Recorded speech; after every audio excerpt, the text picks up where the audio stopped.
बच्चों, कैसे हैं आप सभी? उम्मीद करता हूं आप सभी बहुत अच्छे होंगे। आप लोगों ने अपनी तैयारी स्टार्ट कर ही दी होगी डीटीयू प्रिपरेशन के लिए, लेकिन बहुत सारी कंफ्यूजन्स हैं जो बच्चों के दिमाग में चल रही होती हैं। उस सारी कंफ्यूजन मैं आप लोगों की दूर करना है। कुछ चीजें ऐसी होती हैं जो ब्रोशर में मेंशन नहीं होती हैं, वो सारी चीजें मैं आप लोगों से डिस्कस करूंगा, पूरा ब्रोशर डिस्कशन करूंगा और उस तरीके से जितना भी मेरा एक्सपीरियंस है उस बेस पर मैं आप लोगों को A to Z DTU lead के बारे में बताने आया हूं। सबसे पहले मैं आप लोगों को ये बताता हूं कि लीड 2024 के रिजल्ट में मिशन इंजीनियरिंग के स्टूडेंट स्पंदन चौधरी ने रैंक 1 अचीव किया था। स्पंदन चौधरी पूसा कैंपस का इलेक्ट्रॉनिक्स का स्टूडेंट था और उसने मिशन इंजीनियरिंग को लगभग अगस्त में ज्वाइन किया था। अगस्त से उसके बाद उसने आईपीयू तक की तैयारी की, उसके बाद उसने डीटीयू की तैयारी की और फाइनली ही अचीव्ड रैंक 1। बच्चों, अगर आप लोगों को मिशन इंजीनियरिंग की टेस्ट सीरीज लेनी है तो आज से ही मतलब 4 तारीख से मिशन इंजीनियरिंग की टेस्ट सीरीज स्टार्ट हो जाएगी मिशन इंजीनियरिंग के ऐप के ऊपर, जिसकी कॉस्ट है सिर्फ 1 रुपये। बच्चों, उस टेस्ट के अंदर वो सभी टाइप के क्वेश्चंस आने वाले हैं जो एग्जाम के अंदर पूछे जाने वाले हैं, उन सब टॉपिक से रिलेटेड। और वो आज के ही नहीं, पिछले 7-8 साल में जब से डीटीयू ने लेटर एंट्री लेना स्टार्ट किया है तब से लेकर अभी तक का पूरा जो एक्सपीरियंस है उसके बेस के ऊपर वो सारी टेस्ट सीरीज बनाई गई है और वो सारी टेस्ट सीरीज आप लोगों को ऐप में अवेलेबल हो जाएगी। तो बच्चों, एक एक करके आप लोग पूरे कंसंट्रेशन से, पूरे ऑनेस्टी के साथ उन सारे टेस्ट सीरीज को अटेम्प्ट करना। आप लोगों को उस टेस्ट सीरीज से बहुत फायदा होने वाला है। तो चलिए हम लोग डिस्कस करते हैं डीटीयू लीड के बारे में। तो मैं आप लोगों के सामने ब्रोशर ओपन करता हूं। नो डाउट डीटीयू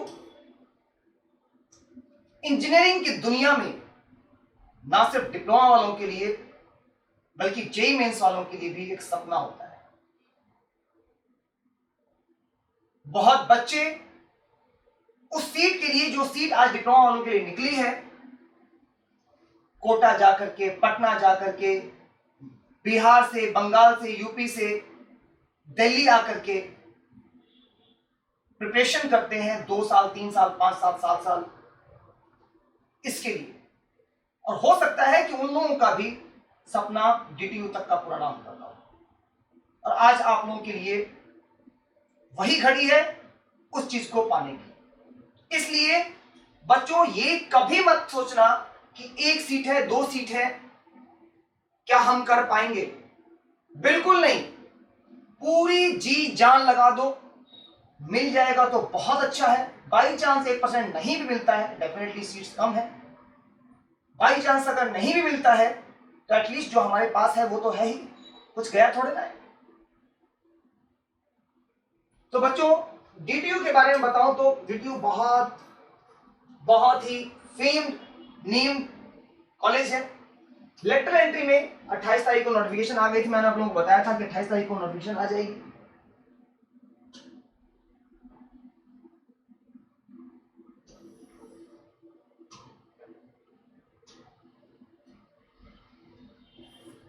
इसका फॉर्म जो है वो 2 तारीख से भरना स्टार्ट हो गया है और मैंने आप लोगों को मिशन के यूट्यूब चैनल के ऊपर पूरा फॉर्म एक स्टेप करके फॉर्म फिल करने का तरीका बता दिया है। आप लोग वहां से चाहें तो देख करके फॉर्म फिल कर सकते हैं। एक एक स्टेप, बहुत कुछ चीजें हैं जो आप लोगों को मिस नहीं करनी है।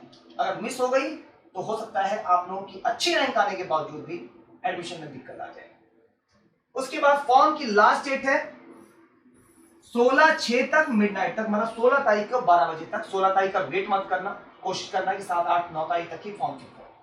फॉर्म के अंदर क्या क्या डॉक्यूमेंट लगने वाले हैं, तो एक फोटो, एक सिग्नेचर, उसके अलावा आपके सारे डॉक्यूमेंट में आता है क्या क्या, 10th का सर्टिफिकेट, डिप्लोमा के जितने भी मार्कशीट हैं आप लोगों के अभी तक आए हैं, 1st, 2nd, 3rd, 4th, अगर 5th तक आ गया तो 5th तक, 6th तक जिसका भी है वो सारे 6th तक, वो सारे मार्कशीट लगाने हैं। उसके अलावा आपका मेडिकल सर्टिफिकेट मैं नीचे बताऊंगा कौन से पेज पर है।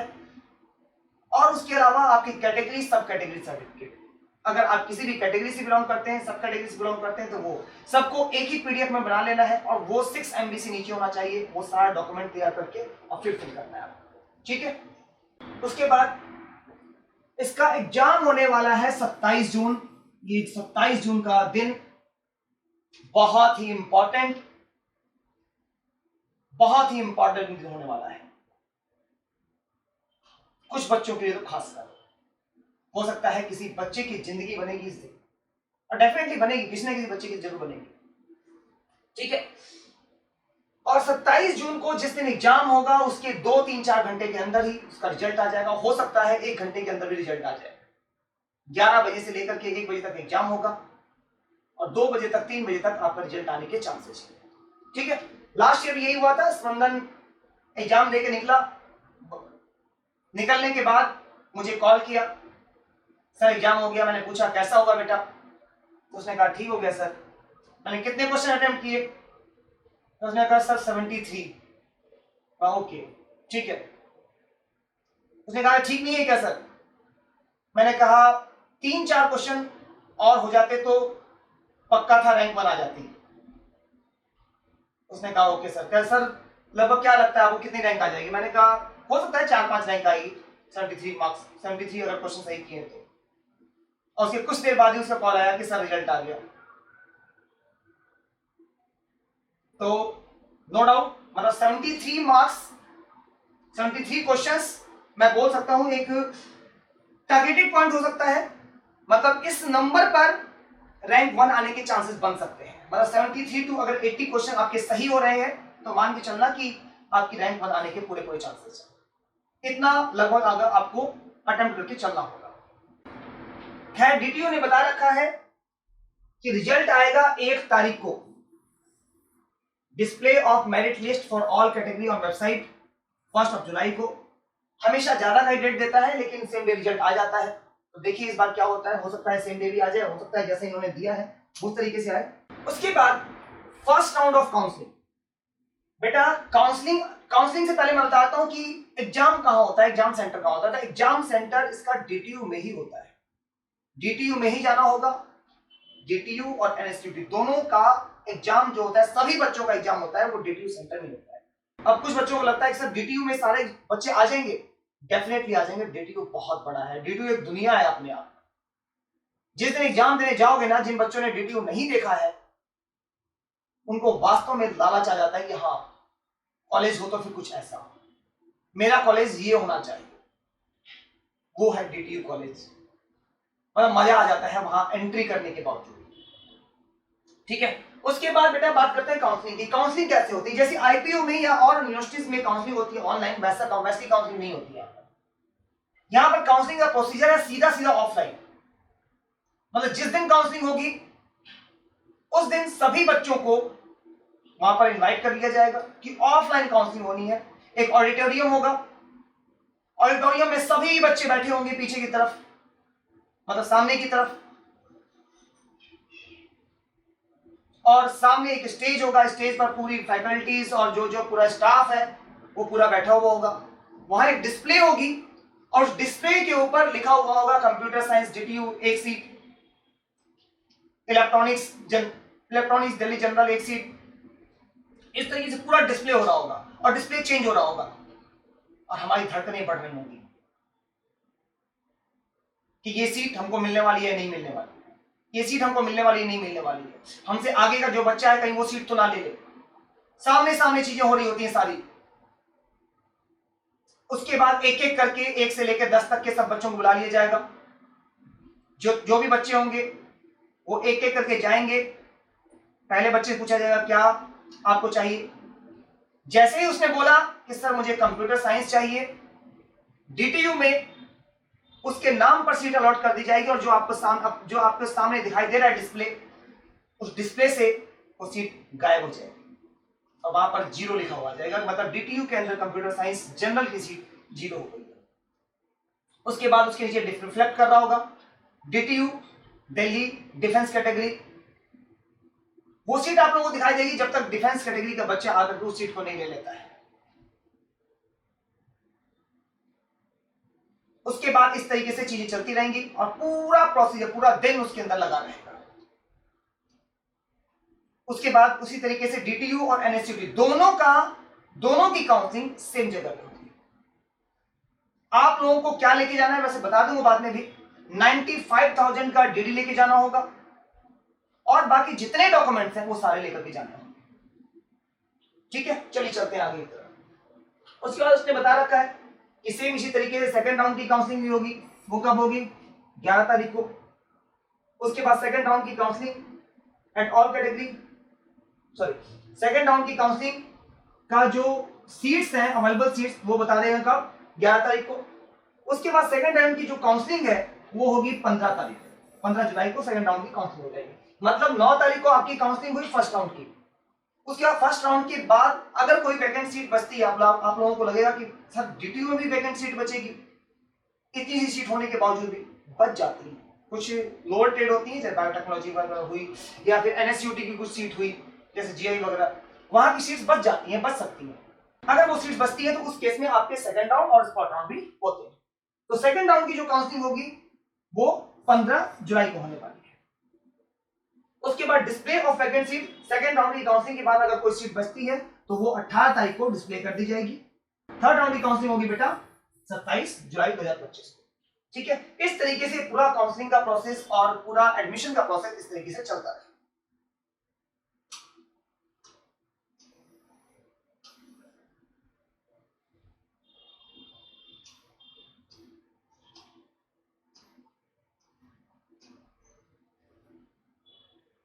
अब बात करते हैं सीट्स के बारे में। सीट्स कौन कौन से अवेलेबल हैं डीटीयू लीड के लिए? तो बेटा बायोटेक्नोलॉजी में दिल्ली जनरल के लिए एक सीट है। केमिकल इंजीनियरिंग में दिल्ली जनरल के लिए 2 सीट्स हैं। बेटा ये जो आपको लोअर ट्रेड दिखाई दे रही है ना, ये डीटीयू है। इन ट्रेड में भी 40-50 लाख की प्लेसमेंट आती है। और बड़ी बात यह है कि अगर बच्चा कंप्यूटर साइंस में जाना चाहे इन ट्रेड के बाद तो कंप्यूटर साइंस में भी जा सकता है। तो इस तरीके से अगर आपको बड़ी प्लेसमेंट चाहिए तो डीटीयू का रुख अपना सकते हैं, चाहे किसी भी ट्रेड से। ये डीटीयू है, वास्तव में डीटीयू है। ठीक है, अब बात करते हैं सिविल इंजीनियरिंग की। सिविल इंजीनियरिंग में 2 सीट्स हैं बेटा, एक दिल्ली ओबीसी के लिए है और एक आउटसाइड दिल्ली जनरल के लिए। मतलब दिल्ली का कोई ओबीसी का बच्चा है तो उसके लिए एक सीट है, और दिल्ली का आउटसाइड दिल्ली का अगर जनरल का एक बच्चा है तो उसके लिए एक सीट है। उसके बाद बात करते हैं कंप्यूटर साइंस, जो मुझे पूरे चांसेस है कि फर्स्ट रैंक वाला बच्चा ले जाएगा। ठीक है, फर्स्ट रैंक वाला बच्चा बिल्कुल नहीं छोड़ेगा इस सीट को। दिल्ली जनरल के लिए सीट है, अगर दिल्ली जनरल का स्टूडेंट होता है तो। और उसके अलावा जो दूसरी है वो भी दिल्ली के लिए है, लेकिन दिल्ली के डिफेंस कैटेगरी के बच्चे के लिए है, तो एक ये सीट आ जाएगी। ठीक है, अगर कोई बच्चा दिल्ली जनरल डिफेंस से बिलोंग करता है तो डेफिनेटली कमेंट में जरूर आके बताएं। अब बात करते हैं इलेक्ट्रॉनिक्स एंड कम्युनिकेशन की 3 सीट्स हैं। बेटा ये भी कोई कंप्यूटर साइंस से कम नहीं है। इसका भी पैकेज लगभग 95% कंप्यूटर साइंस की कंपनी इलेक्ट्रॉनिक्स को अलाउ करती है बेटा, और इसका भी पैकेज 1-1 करोड़ का जाता है डीटीयू में। ठीक है, तो दिल्ली जनरल के लिए एक सीट है, दिल्ली एससी के लिए एक सीट है, और आउटसाइड दिल्ली जनरल के लिए भी एक सीट है। उसके बाद बात करते हैं बेटा इंजीनियरिंग फिजिक्स की। इंजीनियरिंग फिजिक्स जिसको वास्तव में पढ़ने में मजा आता है, जिसको वास्तव में कुछ करना है पढ़ाई में करना है, मैं सिर्फ प्लेसमेंट के बारे में बात नहीं कर रहा हूं, बहुत पढ़ना पड़ता है। इंजीनियरिंग फिजिक्स के अंदर जो सिलेबस है वो बहुत वास्ट है, बहुत हार्ड है डीटीयू के अंदर। ठीक है, नो डाउट बहुत ऊंचे लेवल पर भी जा सकता है बच्चा, डेफिनेटली अगर इतना पढ़ेगा तो बहुत ऊंचे लेवल पर भी जा सकता है। लेकिन इंजीनियरिंग फिजिक्स के बच्चा वही बच्चा ले जिसको लगता है कि हाँ मैं पढ़ाई में बहुत अच्छा हूं और मैं बहुत अच्छा कर सकता हूं। ठीक है, उसकी एक सीट है, वो भी दिल्ली जनरल के लिए। उसके बाद एनवायरमेंट इंजीनियरिंग दिल्ली जनरल के लिए एक सीट है। मैकेनिकल इंजीनियरिंग काश दिल्ली की भी सीट आई होती, आउटसाइड जनरल के लिए भी एक सीट है। उसके बाद बात करते हैं mechanical engineering with specialization in automotive engineering MAM, outside Delhi SC के लिए ये एक सीट है। उसके बाद प्रोडक्शन एंड इंडस्ट्रियल इंजीनियरिंग, ये दिल्ली ओबीसी के लिए एक सीट है और आउटसाइड दिल्ली जनरल के लिए एक सीट है। ठीक है, उसके बाद बात करते हैं बेटा, ये हुआ डीटीयू के लिए। अब बात करते हैं एनएसयूटी। एनएसयूटी में ये देखो बेटा कैटेगरी वाइज सारी सीट्स दे रखी है, यहां पर भी ये कैटेगरी के, ये कैटेगरी का नाम क्या है, जनरल दिल्ली। नीचे इनकी फुल फॉर्म दी हुई है। जनरल दिल्ली के लिए मैकेनिकल इंजीनियरिंग इलेक्ट्रिक व्हीकल में 13 सीट है, सिविल इंजीनियरिंग में 8 सीट है, जीआई में 1 सीट है, टोटल 22 सीट है। किसके लिए, general category of Delhi student. ठीक, उसके बाद इस तरीके से सारी सीट्स दी हुई हैं एक एक करके।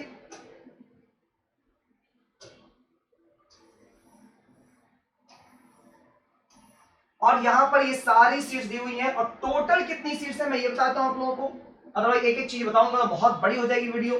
तो total mechanical engineering electric vehicle में 46 सीट्स है, सिविल इंजीनियरिंग में 35 सीट्स है और जीआई में टोटल 39 सीट्स। अब बात करते हैं हम लोग कैटेगरी की। कैटेगरी फुल फॉर्म की, जनरल का शॉर्ट फॉर्म है जीएन, शेड्यूल ट्राइब का है एसटी, इस तरीके से शेड्यूल कास्ट का, ओबीसी का, इकोनॉमिक वीकर सेक्शन का, ये सारा कुछ दिया हुआ है। ठीक है, तो वहां पर दो दो तीन तीन चीजों को मिला करके यहाँ पर जैसे ये सब कैटेगरी है तो सब कैटेगरी के अकॉर्डिंग यहाँ पर नो सब कैटेगरी तो मेरे पास जीएन लिखा होगा, उसके आगे अगर पीडब्ल्यूडी है तो पीडी लिखा होगा, अगर डिफेंस है तो सीडब्ल्यू लिखा होगा। इस तरीके से सारी सीट्स के बारे में यहाँ पर इसने बताया हुआ है। और बच्चों अगर कोई कैटेगरी का बच्चा लास्ट राउंड तक मतलब सेकेंड राउंड तक सीट नहीं लेता है तो स्पॉट राउंड में वो सारी सीट्स जनरल हो जाती है। मुझे लगता है बात समझ आ गई होगी। अगर देखो, अगर एससी का बच्चा सीट नहीं लेता है तो एसटी का कर दिया जाता है, एसटी का बच्चा सीट नहीं लेता है तो एससी की सीट कर दी जाती है। ठीक है, अगर एससी एसटी में से दोनों में से कोई नहीं है तो वो सीट जो है वो जनरल हो जाएगी। ओबीसी का बच्चा है, अगर वो सीट नहीं लेता है तो सीधा स्पॉट राउंड में जनरल सीट हो जाएगी। एससी का एसटी, एसटी का एससी, ये फर्स्ट राउंड में हो जाता है। ठीक है, तो चलते हैं हम लोग।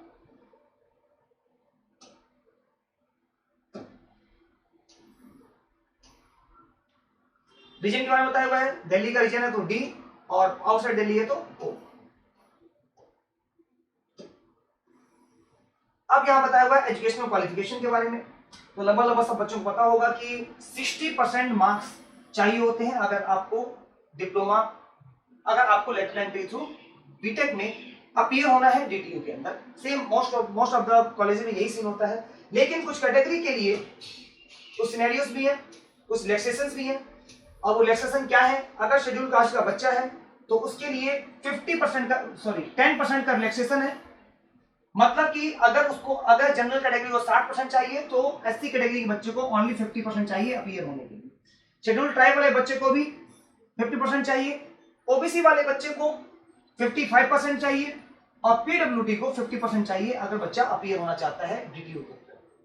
ठीक है, नॉर्मली 60% से ऊपर होते ही है तो इसमें बहुत ज्यादा समझने वाली बात नहीं है। अब उसके बाद बताया हुआ है कि कौन कौन से डॉक्यूमेंट रिक्वायर्ड होंगे। तो ओबीसी सर्टिफिकेट चाहिए होगा, ओबीसी सर्टिफिकेट कैसे बना होना चाहिए, सबको बताया कि जो भी अथॉरिटी है उस अथॉरिटी से बना हुआ होना चाहिए हमारा ओबीसी सर्टिफिकेट। अथॉरिटी कौन सी है यहाँ पर पूरा लिखा हुआ है। ठीक है, एक बात और बताता हूं आप लोगों को कि अगर कोई बच्चा मिशन से जुड़ना चाहता है तो वो ऐप के थ्रू जुड़ सकता है। टेस्ट सीरीज आज से स्टार्ट होने जा रही है और जो टेस्ट सीरीज स्टार्ट होगी उसके अंदर वो सारे टाइप के क्वेश्चंस होंगे जो डीटीयू में पूछे जाते हैं जब से डीटीयू ने लेटरल एंट्री लेना स्टार्ट किया है। ठीक है, ये सारा कैटेगरी और सब कैटेगरी में बात किया हुआ है। इसने यहाँ बताया हुआ है डिफेंस कैटेगरी के बारे में कि डिफेंस कैटेगरी में क्या क्या कौन कौन सी प्रायोरिटी दी जाती है। विडोज की प्रायोरिटी 1, प्रायोरिटी 2, इस तरीके से अशोक चक्र वगैरह जिसको जिसको मिले होते हैं उनको ज्यादा प्रायोरिटी दी जाती है।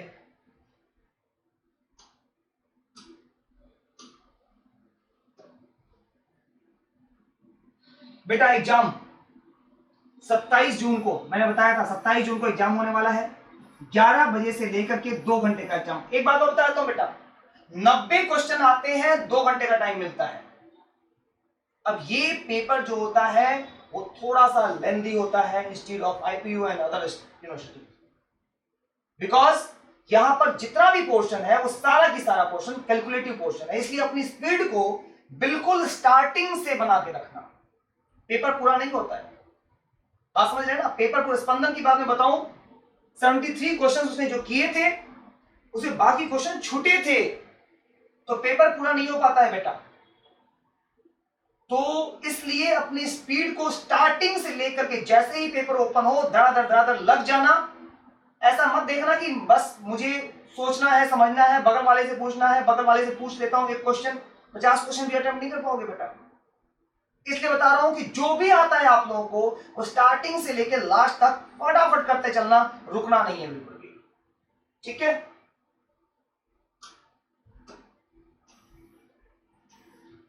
सीट अलॉटमेंट प्रोसीजर मैंने आप लोगों को बता दिया है, रिपोर्टिंग फॉर एडमिशन ये भी मैंने आपको बता दिया है।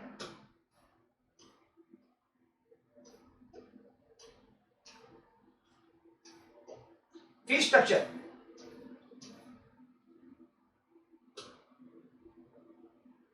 टोटल फीस कितनी है? सेकेंड ईयर में फीस लगेगी आपकी 2,47,000, थोड़ी सी ज्यादा है, थोड़ी नहीं बहुत ज्यादा है। उसके बाद फीस लगेगी 2,68,000 और उसके बाद फाइनल ईयर में लगेगी 2,86,000। बट बेटा डीटीयू की एक अच्छी बात यह है कि डीटीयू में ही बैंक है, एसबीआई का बैंक है डीटीयू में, वो इजीली आप लोगों को लोन प्रोवाइड कर देता है, बहुत ज्यादा दिक्कत नहीं होती, बहुत ज्यादा डॉक्यूमेंट भी नहीं मांगे जाते। और उसका रीजन है कि उनको पता है कि डीटीयू में आया हुआ बच्चा लोन तो चुका ही देगा और बहुत इजीली लोन चुका देगा, ठीक है। तो इसलिए बिल्कुल भी घबराना नहीं है। अगर जिसकी फाइनेंशियल कंडीशन अगर डाउन भी है तो वो बच्चा भी डीटीयू ऑप्ट कर सकता है इजीली, बिना घबराए, ठीक है। उसके बाद जो भी इकोनॉमिक वीकर सेक्शन का बच्चा है और उसकी इनकम 4.5 लाख से कम है, अगर 4.5 लाख से कम है तो डीटीयू की तरफ से स्कॉलरशिप भी दी जाती है और बहुत ज्यादा स्कॉलर मतलब काफी अच्छी स्कॉलरशिप होती है, काफी हद तक उसके पैसे रिफंड हो जाते हैं।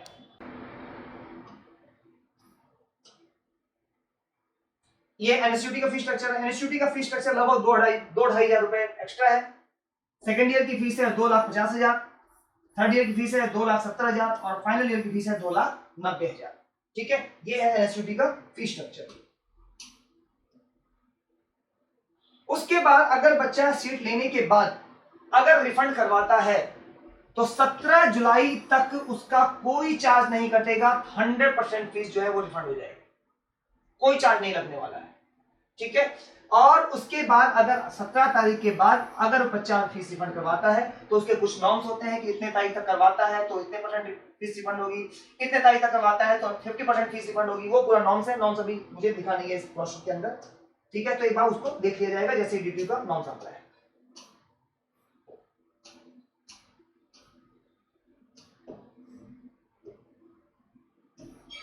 अगर आप फाइनल ईयर में हैं, आपका डॉक्यूमेंट नहीं आया है तो उस टाइम में काउंसलिंग के टाइम में आप लोगों को ये वाला डॉक्यूमेंट, जो ये डॉक्यूमेंट दिया हुआ है, ये डॉक्यूमेंट आप लोगों को फिल करके लेके जाना है कि हम लोगों ने 5th सेमेस्टर 6th सेमेस्टर अपना पास कर लिया है। ये आप लोगों को एक्स्ट्रा फिल करके देना है। उसके बाद ये ओबीसी सर्टिफिकेट के लिए है, ये मेडिकल सर्टिफिकेट अगर कोई प्रॉब्लम है तो डिसेबिलिटी का। उसके बाद जो मेडिकल सर्टिफिकेट लगाना था आप लोगों को वो ये है, जो फॉर्म फिलिंग करते टाइम में लगाना है, वो 20th नंबर पेज पर है। इस सर्टिफिकेट को यहाँ पर फोटो लगा करके मेडिकल ऑफिसर से ये फॉर्म फिल करवा करके और फिर आप लोगों को लगाना है, ठीक है। तो ये ऐसा ना हो कि खुद फिल करके और लगा दो एडमिशन कैंसिल हो जाएगा बेटा, ठीक है। तो खुद फिल करके नहीं लगाना है, डॉक्टर से ही लिखा हुआ है to be signed by a registered medical practitioner holding a medical degree. उनके पास मेडिकल डिग्री होनी चाहिए, गवर्नमेंट डॉक्टर हो प्राइवेट डॉक्टर हो डजंट मैटर, बस डॉक्टर हो, ठीक है। जिनके पास अपनी स्टैंप हो, उनका अपना नंबर हो और उनका साइन हो, ठीक है। उनका रजिस्ट्रेशन नंबर होता है बेटा, ठीक है। तो वो उस पर लगा करके दे देंगे तो हमारा काम चल जाएगा, ठीक है। ये है सिंगल गर्ल चाइल्ड के लिए। अगर कोई बच्ची है जिनके ना कोई ब्रदर है ना कोई सिस्टर है, कोई सिबलिंग नहीं है, वो सिंगल चाइल्ड है और गर्ल है, तो वो ये फिल करके दे सकती है, वहां पर आपको रिलैक्सेशन मिल सकता है। ये ईडब्ल्यूएस के लिए कंडीशंस है और ये ईडब्ल्यूएस का जो कैटेगरी है वो है, मतलब क्या क्या चीजें उनको फिल करनी चाहिए। 5 एकड़ से कम का लैंड होना चाहिए, 1000 स्क्वायर यार्ड से कम का फ्लैट होना चाहिए, 100 स्क्वायर यार्ड से कम का फ्लैट होना चाहिए, घर होना चाहिए और 200 स्क्वायर यार्ड से कम की चीजें होनी चाहिए। तो ये मेरे पास प्लॉट होना चाहिए, ये मेरे पास 4 कंडीशन होती है उसकी, ठीक है। इस तरीके से डीटीयू लीड के बारे में मैंने आप लोगों को सब कुछ डिटेल में बता दिया बेटा। अगर फिर भी आप लोगों को कोई डाउट है तो डेफिनेटली आप लोग नीचे कमेंट करके पूछ सकते हैं। उम्मीद करता हूं आप लोग पूरी तरह से अच्छी प्रिपरेशन करेंगे, बिल्कुल भी घबराएंगे नहीं, ये बिल्कुल नहीं सोचेंगे कि एक सीट है, मेरा एडमिशन होगा या नहीं होगा, आईपीओ में मेरी इतनी रैंक आई थी, मेरे से इंटेलिजेंट तो बहुत लोग हैं। बिल्कुल भी ऐसा नहीं सोचना है बेटा, अपनी पूरी जान लगानी है, क्योंकि इस टाइम में बहुत कुछ आप लोग करने वाले नहीं हो। एटलीस्ट प्रिपरेशन करके एग्जाम ही दे दो। 1500 के फॉर्म में कुछ नहीं होता बेटा, फॉर्म फिल करो, एग्जाम दो और एग्जाम दे करके अपनी पूरी तैयारी करो। All the best, thank you so much.